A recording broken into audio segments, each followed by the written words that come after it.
Assalamualaikum warahmatullahi wabarakatuh. Saya atas nama Agus Alim dari Prodi Bimbingan Konseling Islam akan mengerjakan tugas UTS saya dari mata kuliah psikologi. Adapun yang pertama, tujuan mempelajari ilmu psikologi.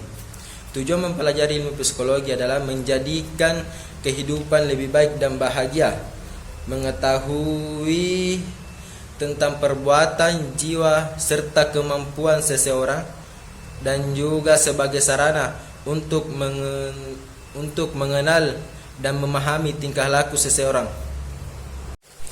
Yang kedua, uraikan apa yang kamu ketahui tentang aturan aliran humanistik dan jelaskan secara detail tentang hierarki kebutuhan Maslow disertai contohnya. Aliran humanistik adalah salah satu pendekatan dari psikologi yang menentukan kehendak bebas diri, dapat menentukan kehendak bebas dari diri sendiri.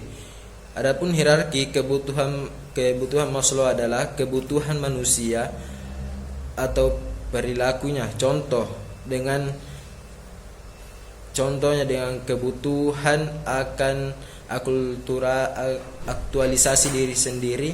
Yang kedua, kebutuhan akan penghargaan. Yang ketiga, kebutuhan akan memiliki kasih sayang. Yang keempat, kebutuhan akan keamanan. Dan yang terakhir, kebutuhan psikologis. Ya, sekian. Selanjutnya nomor 3. Mengapa manusia harus tumbuh dan berkembang dalam mempertahankan kelangsungan hidup dan melestarikan keturunannya? Karena pertumbuhan dan perkembangan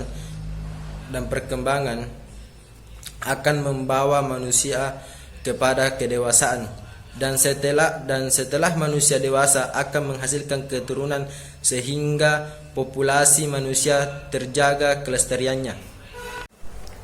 Dan dengan tumbuh dan berkembang maka akan mempertahankan kelangsungan hidup dan melestarikan keturunan.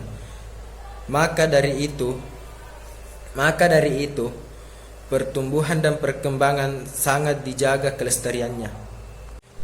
Yang keempat, uraikan proses pembentukan perilaku menurut teori Albert Bandura.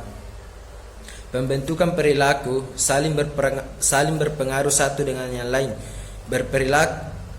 Perilaku akan pengaruh pada lingkungan dan diri organisme atau individu, dan individu akan berpengaruh pada lingkungan dan perilaku.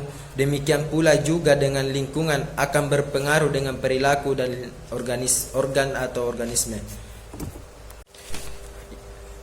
Baiklah, yang kelima atau yang terakhir, jelaskan hubungan antara sensasi dan persepsi disertai contoh. Persepsi adalah suatu proses memberi makna pada sensasi sehingga manusia akan memperoleh pengetahuan baru. Sedangkan sensasi adalah proses penangkapan stimuli yang tahap paling utama dalam menerima informasi. Adapun contoh sensasi ialah ketika cahaya masuk ke mata atau suara yang nyaring yang terdengar oleh telinga. Itulah contoh sensasi. Adapun contoh persepsi adalah ketika kita melihat seseorang dikejar anjing, lalu proses penglihatan tersebut akan diproses dalam diri sendiri sehingga dapat mengeluarkan tindakan tersebut. Ya, itulah tadi tugas UTS dari mata kuliah psikologi. Sekian, lebih dan kurangnya mohon dimaafkan. Assalamualaikum warahmatullahi wabarakatuh.